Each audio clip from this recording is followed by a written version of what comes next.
You are listening to the Horse Radio Network, part of the Equine Network family. What a beautiful day for horses in the morning.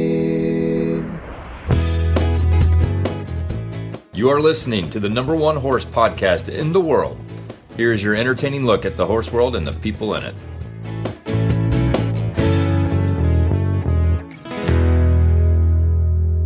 I'm Ashley Winch in Albuquerque, New Mexico. And I'm Kat Guenther from White Lake, Michigan, and you're listening to the Quarter Horse Podcast for Tuesday, January 20th. Good morning and Happy New Year, Horse World. You're listening to the Quarter Horse Podcast, where we explore the versatility of the world's most popular breed of horse, the American Quarter Horse. Well, it looks like pure adrenaline today. Trick riding has deep roots that stretch from the battlefields of the Russian steppes to the dusty floors of the American Wild West shows. And as any rider will tell you, if you're going to hang off the side of a horse at a full gallop, you want a partner that's fast, smart, and rock steady. That's why the American Quarter Horse has become the gold standard for this art form. Today we're looking at the history of the craft, the legendary riders who paved the way, and what it takes to train a quarter horse for the suicide drag or the fender tail. Let's tighten those cinches. It's going to be a fast ride. Kat, I know I've seen trick riding a few times, and most famously at Equine Affair. You know, they always do a wonderful job at Fantasia.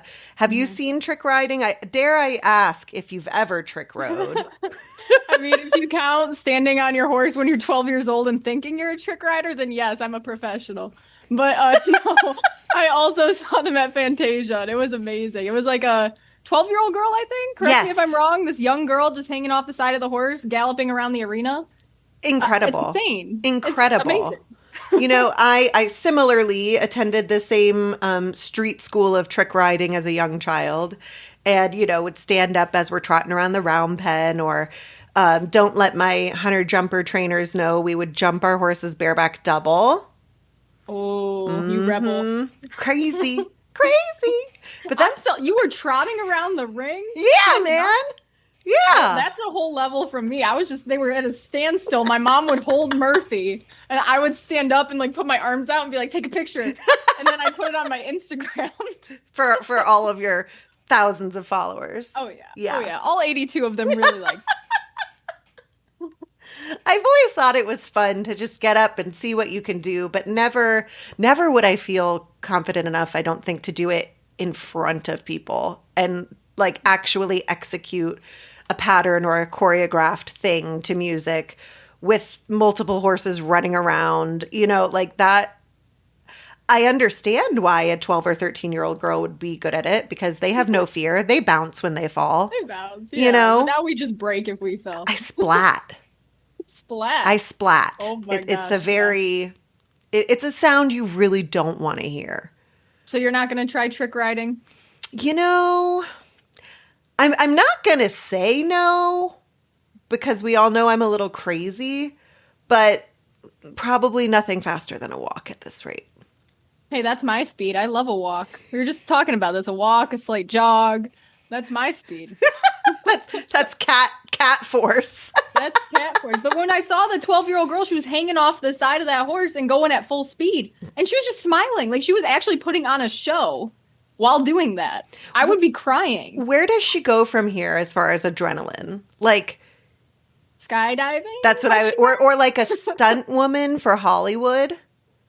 There you go. You know? Mm-hmm. Interestingly, as I was preparing for this episode, I was like, is there even a history to trick riding, or was it all just like a bunch of 12-year-old girls playing with their ponies? So surprisingly, it actually has a deep history, beginning with the Cossacks in Eastern Europe in the 15th and 16th centuries. So this is just like a couple moons ago, you know? Just a few. Hop in the Wayback Machine with me. So what these guys were doing when they're hanging off the side of their horses at a full gallop, they're avoiding arrows flying at their head. They're picking up swords off the ground that have been dropped or, you know, are with someone who's no longer on their horse. So it's really a tactical response. I would have never survived in this day and age. Well, you'd be walking across the battlefield. I'd be walking across with a shield being like, please don't hit me, please. I'll be nice. That's an intense history, though. I had no idea that it, something that we just view for funsies, just like dressage, has some really battle tested roots to it. And I just thought that was a super fun fact. Then, as we follow the history of trick riding, of course, it goes into the Wild West era in the 1800s and early 1900s, where it really started to become what we know it as today. Icons like Buffalo Bill Cody brought trick riders into his Wild West shows. Some of the most famous stars in the early onset are Lucille Mulhall, often called the first cowgirl, and of course the legendary Bernice Dawsey. These women were pioneers who proved that trick riding was about balance and timing, not just brute strength. Women can do it all, I swear. Oh yeah, and look good while we do it. Oh yeah. It's exhausting. Yeah, but we still do it. But we do it. Well, and it just makes sense for quarter horses to be a part of this because they're so fast, they're so smart, they're so willing. Like, it just makes sense for that breed of horse to be able to do these intense acts, I should say. Absolutely. And apparently their popularity grew not only for those reasons, but also due to their low center of gravity and, of course, their ability to turn on a dime. So, they have the brain, they have the brawn, they got the booty. They're ready to put on a show. Women and quarter horses alike, we got this. That's why it's so entertaining. And I think with that, we should pop into our first guest. Kat, can you tell us a little bit about our first guest? With over 30 years of industry experience, Oxford, Ohio-based trainer Shelly Bicknell specializes in the high-stakes discipline of trick riding by prioritizing a safety-first philosophy. Shelly believes that breathtaking performances are only possible when built on a bedrock of technical mastery and rigorous foundational horsemanship. Her coaching focuses on the meticulous body mechanics and equipment protocols necessary to protect both horse and rider at high speeds. By mentoring students to value precision over spectacle, Shelly ensures the next generation of performers is as disciplined as they are daring. Let's talk to Shelly. Before a horse ever sees a trick saddle, what are the must-have flat work buttons they need to have under their belt? Boy, that's a loaded question. And when I get a horse that I'm looking at for a student and they say, oh, they have all the buttons, I say, great, because they don't need all the buttons. It takes me, 30 minutes with a horse to be able to say, this horse is not going to be able to do that.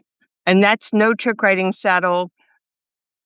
That's just sitting in a saddle and moving your body in an obscure position and the horse reacting to you. I see.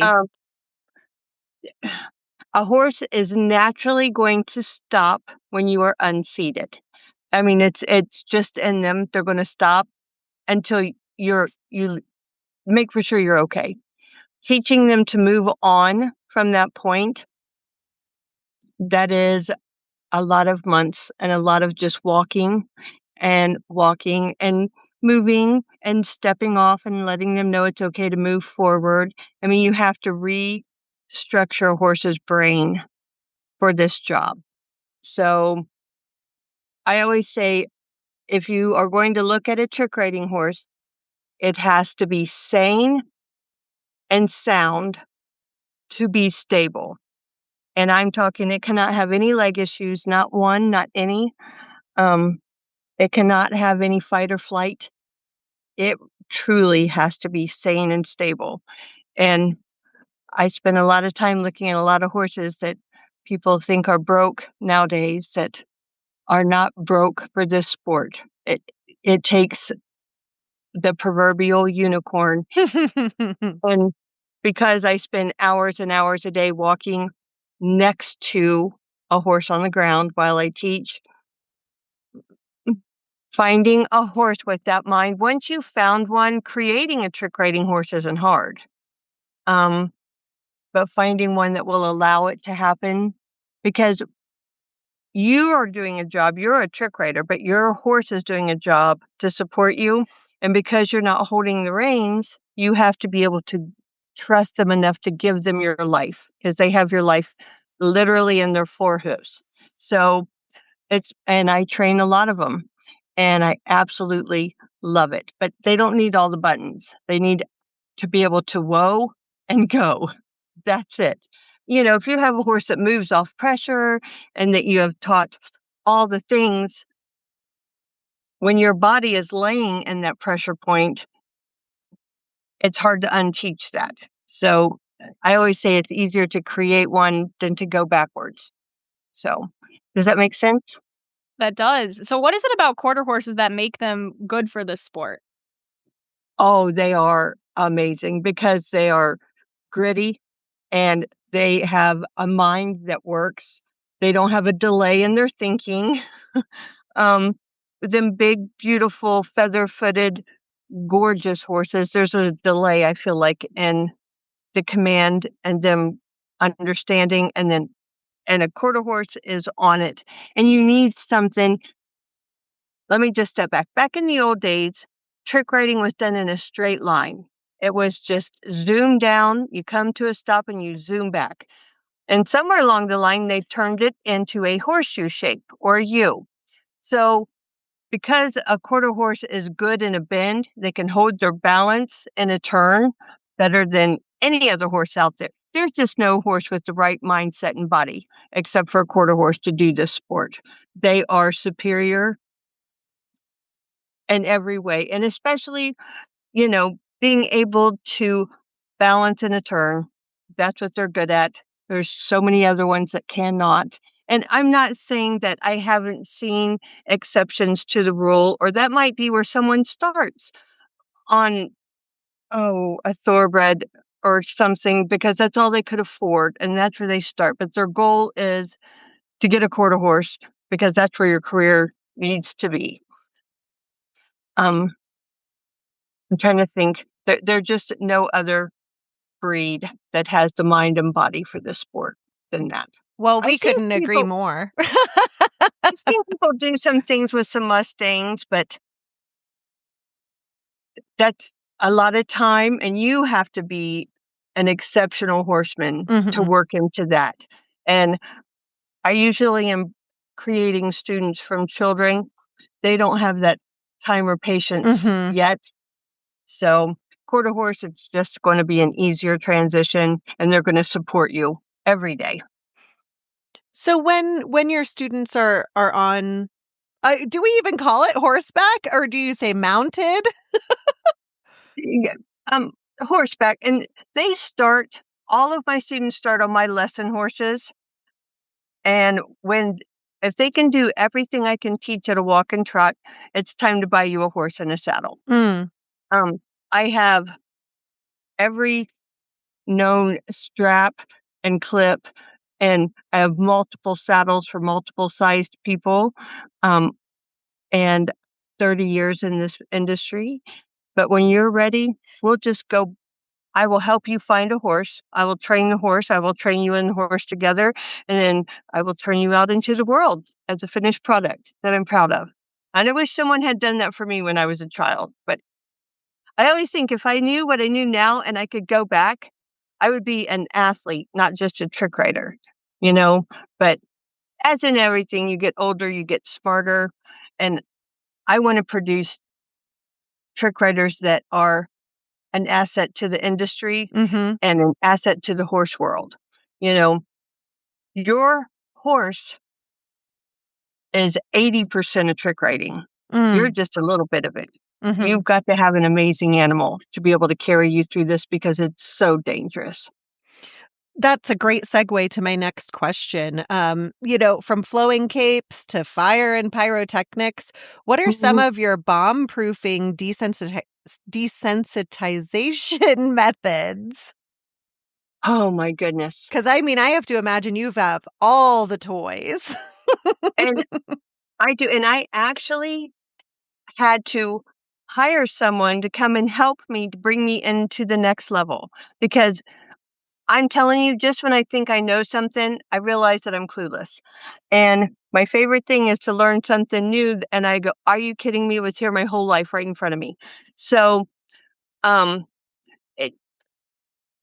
because we're going to perform most of the time at a rodeo or a carnival type event, we have all the tarps. We have large speakers with lights, and because sometimes there are carnival games going on, Sure. and rides, and oh my goodness. So, we do the easy stuff, the tarp stuff, and the being able for them to do their job when I am not in the saddle with the music blaring and the crowds clapping. And a lot of that, I mean, we do so much work here at home. And then when you go to your first performance and that horse is like overwhelmed, teaching them how to problem solve within themselves and self-soothe and self-calm, and hopefully all the groundwork I did here preparing them for that. They reach back in the recesses and like, okay, Musa, this is okay.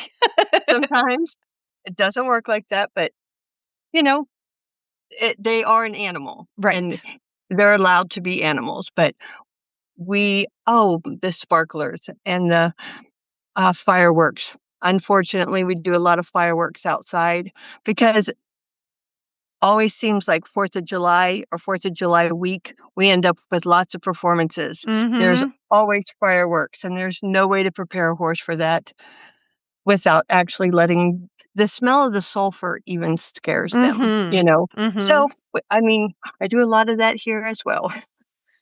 Oh my goodness. We've talked a lot about preparing the horse for these events, but how do you prepare a rider? Or I don't know exactly what the word is because it's kind of like the trick. How do you prepare a trick rider to mentally go and do that in front of a crowd? Well, I will say this. If 5 kids come to me this week that want to do this, I will have one by the week's end. Trick riding is hard and it hurts, and there's always going to be a bruise, even if you did the trick perfect, because your body is bound somehow to a moving horse, and if your horse doesn't lope really smooth, you are going to have a bruise. And it takes a lot for them to want to do it. Then when you find that one that wants to, we do those tricks over and over. You do them in your sleep. I have students of mine that have gone on and they can still hear my words in their head. I'm telling you, trick riding is the biggest high. I never have done drugs, but if you want to be high on a horse, let go just one time. If you're in a bind and that self-preservation takes over, I've said to them 100 times, if your toe's not turned up, you're going to get hurt. And they can hear me saying, turn your toe up, turn your toe up. When they do this certain trick or whatever, they can hear it in their head. And so I want my words to stay with them for life because it's going to save your life. So I know you have a lot of students over your 30 years of riding. For someone who's listening, let me re-say that. 3, 2, 1. So of all the students you've had in your 30 years of instruction, for someone listening who wants to get started in trick riding but doesn't live near you in Ohio or near a vaulting or stunt barn, what would you say is the best first step for someone who's really interested? Do your research. Find someone that has been successful in the industry, and you're going to have to travel. There are so few of us that are successful teachers. Just because you are successful at trick riding doesn't mean you are successful at teaching. And that was a huge learning curve for me because I went to people to get help and realized that they have no idea how to put it into words. And find someone who is successful at teaching. Make for sure they have a stationary barrel. You want to learn your first few lessons on a barrel where you're not moving because it's fatigued for your horse to stand there while you're learning the basics. You need to look and make for sure that the person you're learning from has produced successful students. And again, you're going to have to travel. I know those of us who teach here in the United States, and there is very few of us. And trick riding and then vaulting, there's 2 different kinds of vaulting. The trick riding vaulting is very different from the very beautiful, precise trick riding or the precise vaulting that you see on the big horses on the lunge lines. That's not even close to the way that we vault. Ours is fast and furious and very dangerous. And I am not good at teaching how to vault, and I will hire someone to come and teach that to my students. I don't know why you would jump off a perfectly good horse. I mean, we're already loping around there beautiful. Let's just stay attached. Yeah, and do yeah. Let's beautiful just hang tricks. off the side, you know? Yes, where you've got to hold somewhere, even with one foot. Why do you want to hit the ground? It's coming so fast at me. But I have a woman coming from Texas next month to take all of my students to the next level. I'm very aware of my shortcomings, and I'm never going to sugarcoat them. If there was a trick I was never successful at during my career, just because I can tell you how to do it, I don't feel like that's fair, because I can't tell you what to do if you're in a bind, or if you have questions, why is this not working? I don't know, because I couldn't do it either. That's not fair. So I will bring someone in, and that's what this woman is coming for, to teach the few tricks that I was never able to do them. And she's coming to teach my kids how to, because I want them to be better than me. I want their careers to last longer, and I want them to be smarter. So, and here is the only other thing I really want to touch on if you're just starting in this business. Find someone who knows something about trick saddles. There is probably only 3 saddle makers in the United States that are currently producing trick saddles. I'm sorry, 2 in the United States and 1 in Canada.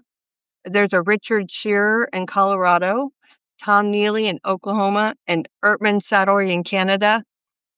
Them are about the only 3 places that are making genuine, nice, high quality, customized trick saddles. You don't want to buy something that is factory made. They're all the same, but you need to go somewhere so someone can tell you and help teach you about saddles, because it's an investment. You're never going to find a trick saddle under $4,000. I mean, I would say that's bottom bargain basement is $4,000, because your life depends on it. It's not about being pretty. It's about being perfectly safe all the time. They can be beautiful, but safety is the most important thing. And your safety, your child's safety, is worth buying the best saddle and having it made to your child or your body. That is some very good advice. So, for our last question, we always ask the same one. Can you tell us your favorite funny story with a quarter horse? This could be while you're performing, just in the barn, just your favorite quirky, funny story. Okay, I'll give you 2. Before I trick rode, I was a very successful barrel racer. I barrel raced from California to New York. That's what I did for a living, and I'll give you a barrel racing story first. We were in Des Moines, Iowa. It was Coliseum Rodeo. It was wintertime.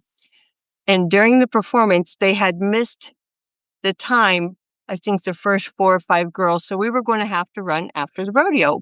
It wasn't slack. They were just rerunning us. And my stirrup leather broke at the second barrel. So when my horse come around, I was falling off. There was no place for me to go but down. And my stirrup got caught going to the third barrel, and I had such a nice barrel horse.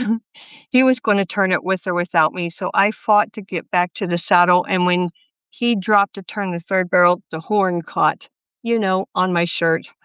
And when I set up, it ripped the front of my shirt open, and I just wanted to die. I went straight out the Coliseum to the trailer. I sat in the horse trailer and waited for, someone to come and take me off this earth, because it's Oh, just you so poor embarrassing. thing. The only good thing is it was afterwards, and the Coliseum was empty except for the people, that were the bull riders cleaning up. It wasn't that bad.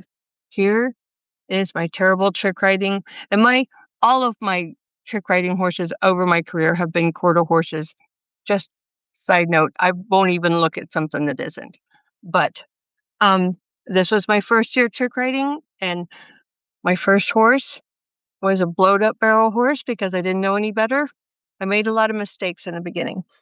and your horses come to a corner and they stop.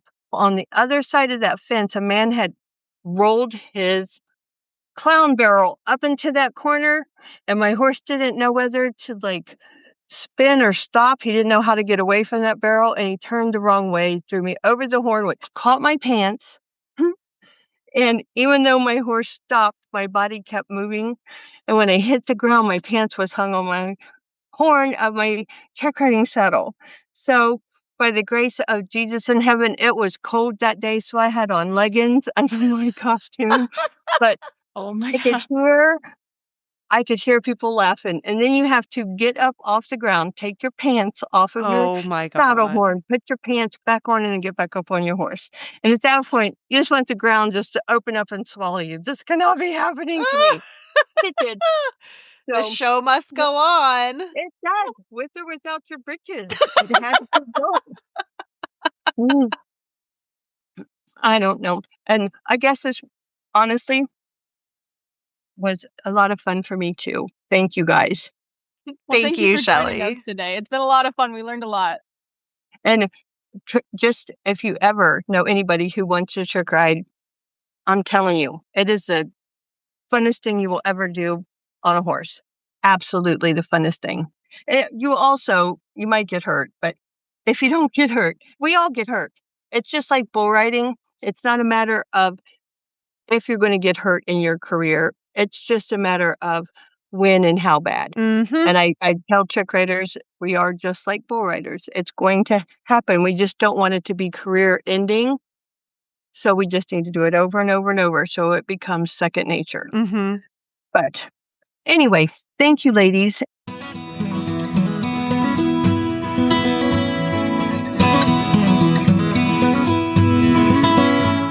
Cold mornings, shorter days, and extra layers.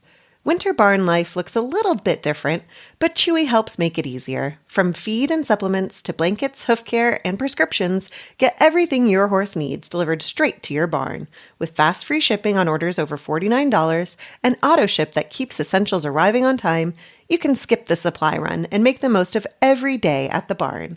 For life with horses, there's Chewy. Shop now at chewy.com/equine.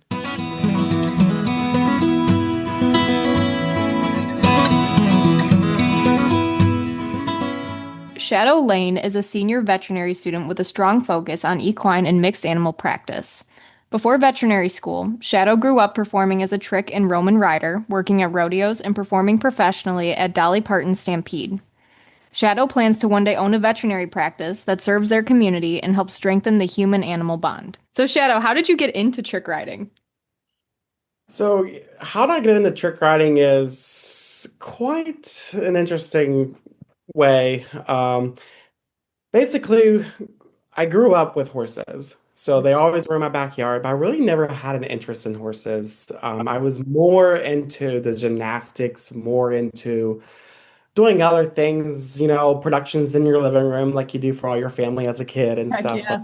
like that. So my career actually started with more of gymnastics, and then with a family owning a rodeo company in our backyard, we was able growing up to see different types of specialty acts come, and so that's kind of where I was exposed to trick riding at a very early age, and my sister Dallas as well. So, um, and it was a rodeo one summer that a trick rider named Shelly Bicknell came and did the specialty act, and I was not part of the rodeo itself. The only part I had growing up maybe was just being like a mutton buster, riding the sheep, or being a clown, and for the mutton busting part of it too. But ideally, when you have life-changing events, it doesn't matter whatever happens in your life, you always can remember core memory of events. And I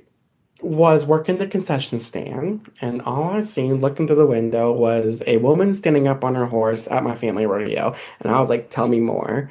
Because the concession stand looks over the arena. So that's where I went after. I'm like, Mom, who do we hire? Like, who is this girl standing up? And I went over and I found Shelly Bicknell, and there she was of her big blonde hair, if you ever, big blonde curly hair Uh, with beautiful horses. mhm. And I just honestly was a little boy, and I just said, is that your natural hair? I was just complimenting her. I'm just like, as a very early age, let's say probably around the 10, 11 years old. I was trying to figure out how I could spark conversations because I was very interested, Yeah. as well as my sister. Mhm. So this is how it kind of played out was where Shelly has booked several other rodeos with our family. So we got to know her for the summer, and my sister piqued the interest. Mhm. I was still kind of hesitant a little bit, but my dad really didn't want me to trick ride it at all. Having a son, growing up in rodeo, and not wanting to ride bulls or do roping or whatever it could be difficult to accept that there's a son that wants to stand up and wear a glitter costume and do Okay. acrobatic I stunts. think trick riding's harder in some ways. It looks a But lot cooler. yeah. So a little bit of resistance from dad at first, but my sister really got it. Being the only girl in the family, this is something that she's interested in. So she sang the national anthem and then she'll trick ride. And that whole summer, I just watched my sister and Shelly work together. And then I just kind of slowly creeping in. I'm like on their practices and asking questions. And then, and Shelly has a very unique way of inspiring people. She has a natural gift of just making someone feel welcome. Doesn't matter what are you going through in life, you can just go to Shelly. And so that's kind of like what I did. Then we drove to Cincinnati, me and my sister did, and my oldest brother drove us to Cincinnati for our private lessons with Shelly. And then now I'm probably about 11 years old. And then my sister flew out to Colorado. My dad was really invested in my sister. So he continued to invest in her and flew out to Colorado and got professional training from some of the legends in the industry, Karen and Lyndon Bold, Linda Schultz and Karen Vold. And so my sister really career took off, with that type of training. I was still considered being on the back burner, but I was able to follow those steps with my sister, and she really helped me. She saw how much inspired it was. It was kind of our thing to do together. Oh. And so it was cool to have, I would call Shelly my show mom, and my sister as my right hand man, and to learn the art of it. Um, that we became the brother and sister duo. I love that. So what is the beautiful about this story is that here's a trick artist Shelly that comes in, give us the platform, and then steps back and watches a brother and sister duo of a family be born. And is just so powerful. And that was more than just trick riding, right? It's more of the family bond and then how we escape from reality. It became our love even more. So then I think what got me hooked was just my gymnastics background and then my horses. I did try 4-H in horses. I didn't find my place there. I went to the county fair and it was a complete disaster. I mean, I did the speed and control event and I don't know, had all the speed but no control and took out. Oh So my gosh. it was like, the helmet rule came back nationwide, I think after that. But it was kind of like my escape, and I realized that I could connect with people and be with people, and that was really inspiring, and the art of it as well, the human and animal bond of a Yeah. horse. You gotta trust them, right? Yeah. So I think, you know, with seeing something, being a little kid on the fence line, or for me, in the concession stand, putting fries in the deep fryer and looking out the window and seeing a trick rider, and it's just you never know what moment will come in your life to inspire you, and that's where how our connection with Shelly came back because my dad knows her dad, and they go way back in different history. The stock contractor world is a completely different world. They all know each other, but like Shelly really brought a lot of resources where we continued. And then, yeah, if you have any other questions, I can go on to my second. I love it. No, that's such a beautiful I story. can walk you through my timeline, but I will make sure. No, I love it. No, that was great. I do have Yeah. a question though about safety. Like if you're a kid starting out, right? What kind of precautions are taken? Because obviously trick riding is yeah, you're Yes. doing tricks on a moving animal. So what do you do for safety? Yes. So that is a very important question, and I absolutely love answering this question because we have have a lot of parents that want to give lessons, and I can circle back to this and answer where I can implement where I find the importance of this. But I will table part of this question by saying there is measures that where safety should ever it should never be compromised. So check in your tack, check in your leather, check in your equipment over and over and over again.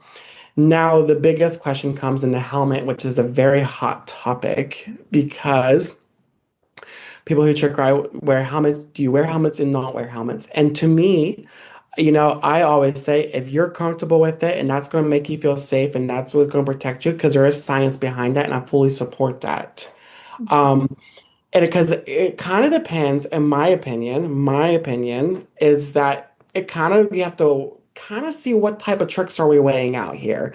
Because there are some tricks that I've seen a helmet be counterproductive. I've seen helmets cause an accident because we're inches away from hooves. We're really underneath the horse. So an extra thing on your head Mhm.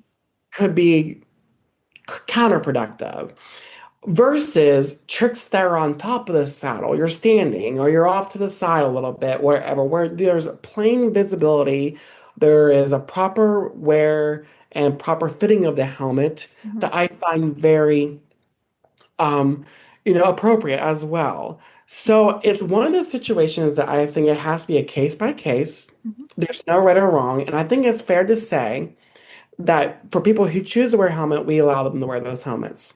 And there's people who choose not to wear the helmets because of their comfort, and they know that they're putting themselves in this danger, in this by trick riding, um, that they're willing to risk that at their own benefits. And I think that if that's what they want to do, then so be it. I was one of those because I was a little bit crazy, and I'm okay with that.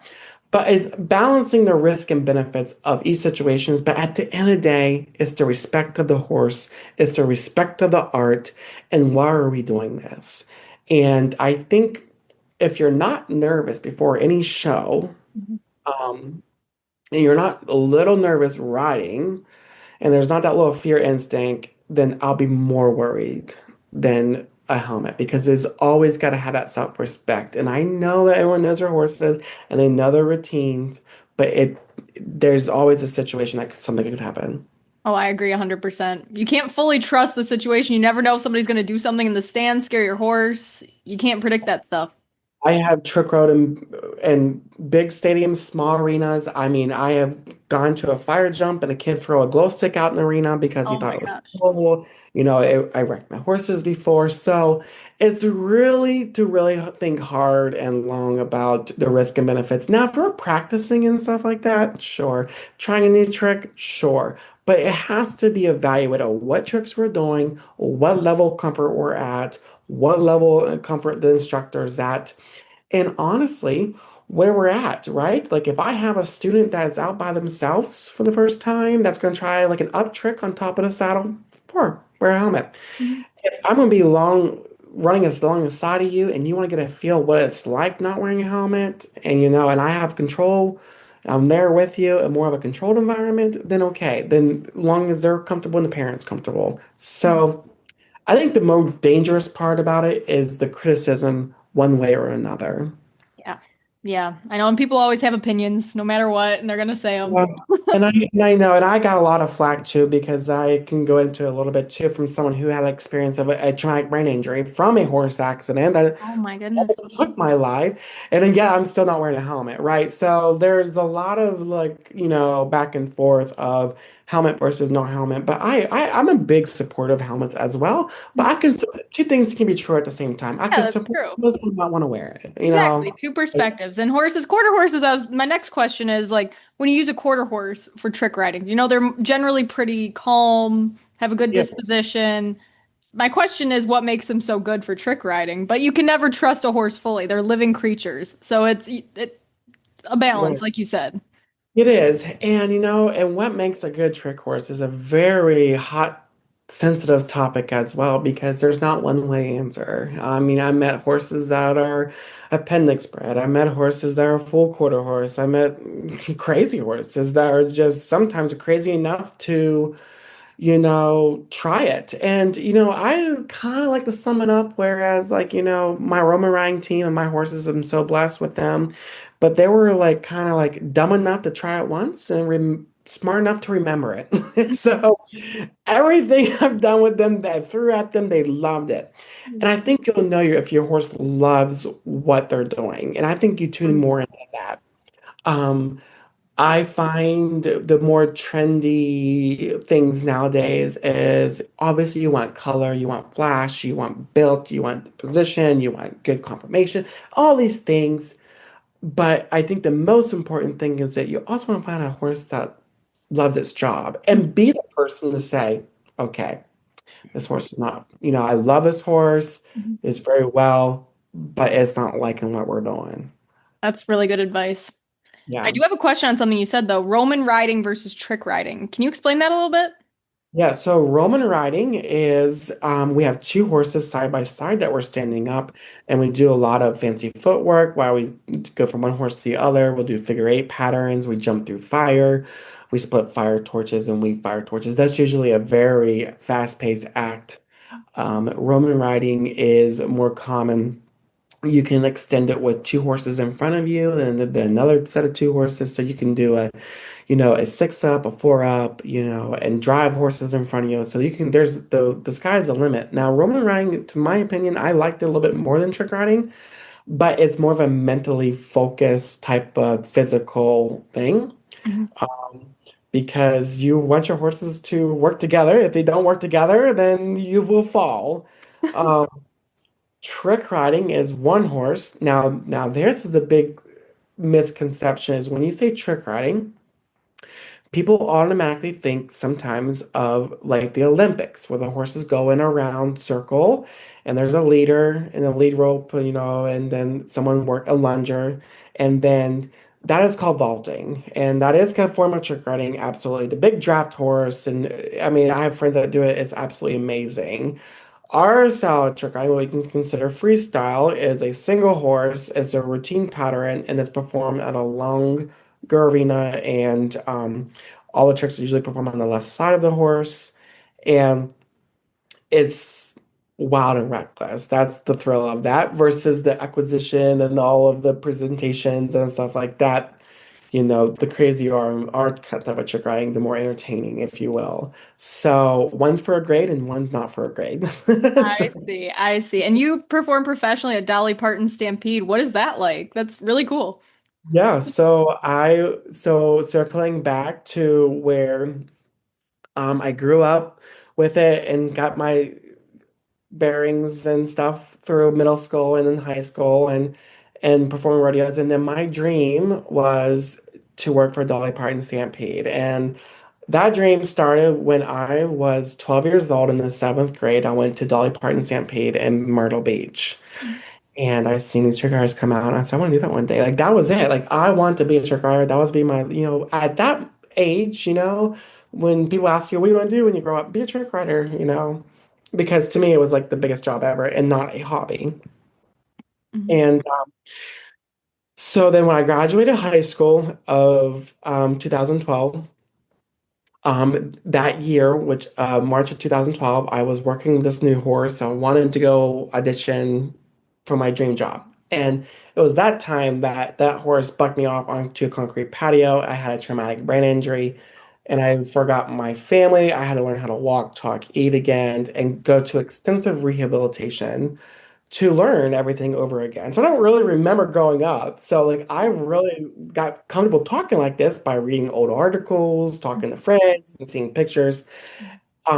But I do have flash memories, and one of those flash memories was me in the concession stand making fries and looking at Shelly out the window. Yeah. So, but what's really cool is that once I learned to ride again off of YouTube videos at that time, YouTube and Vine videos, I don't know, like Fine. MySpace, and yeah, so I gotta make my MySpace. Like that was our time, right? So, then it was like about 2000 and end of 13 going into 14 where I auditioned for Dolly Parton Stampede and Pigeon Forge, and then I got the call, I got it. So I went down there and I worked there for about 4.5 years or so.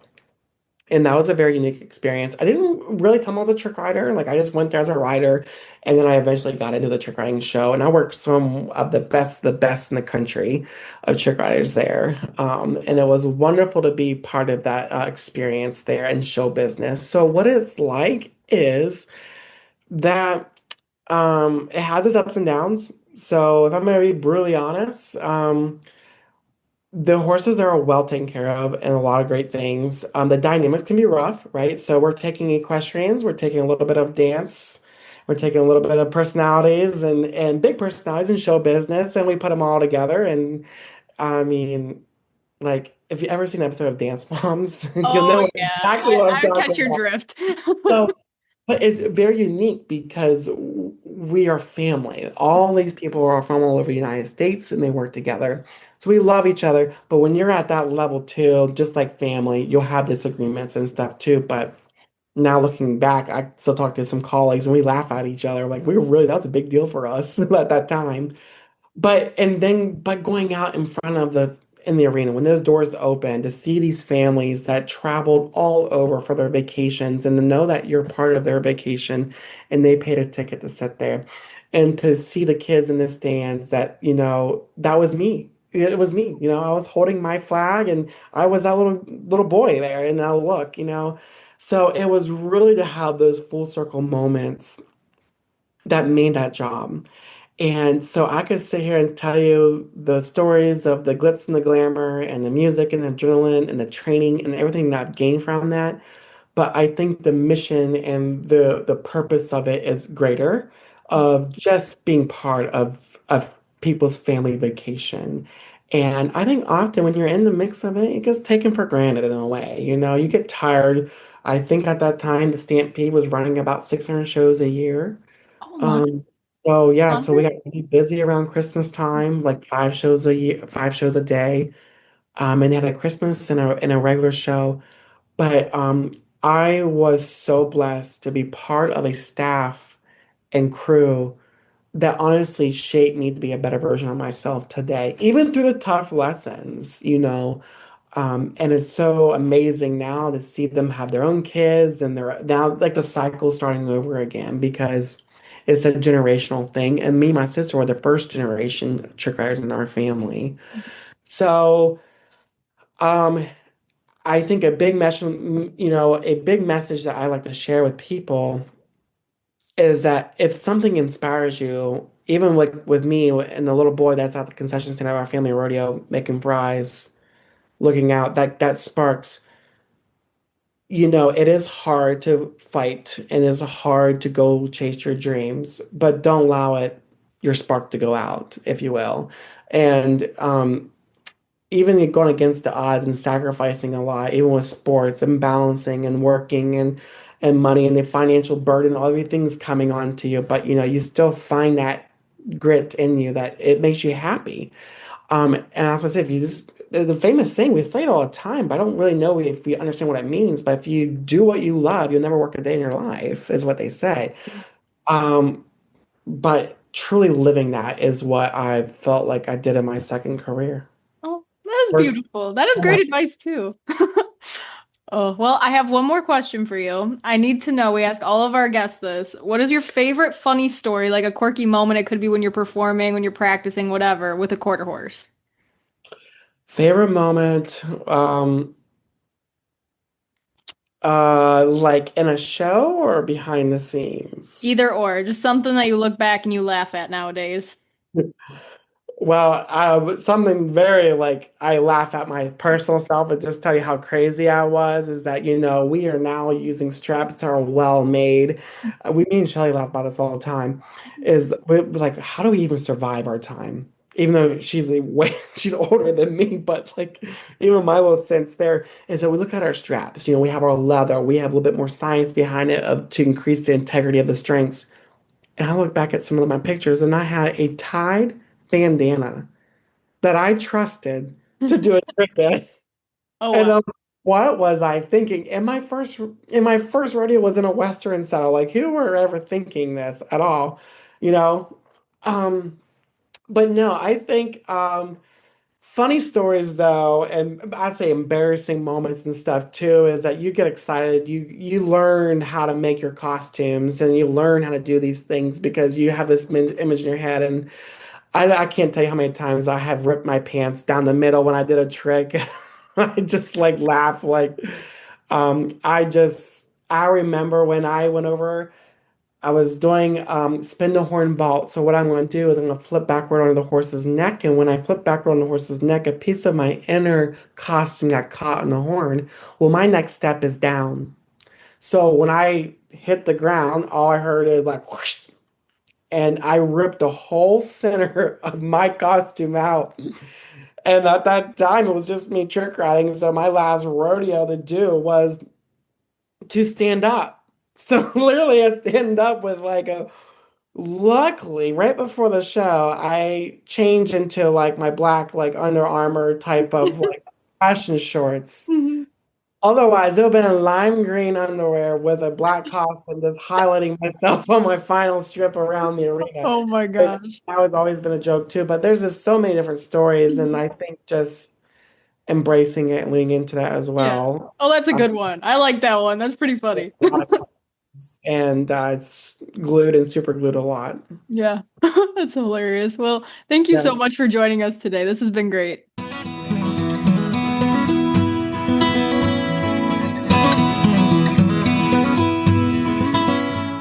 Thanks so much for tuning in to the Quarter Horse podcast on Horses in the Morning. Be sure to like, subscribe, and tell your friends all about the world's favorite breed of horse.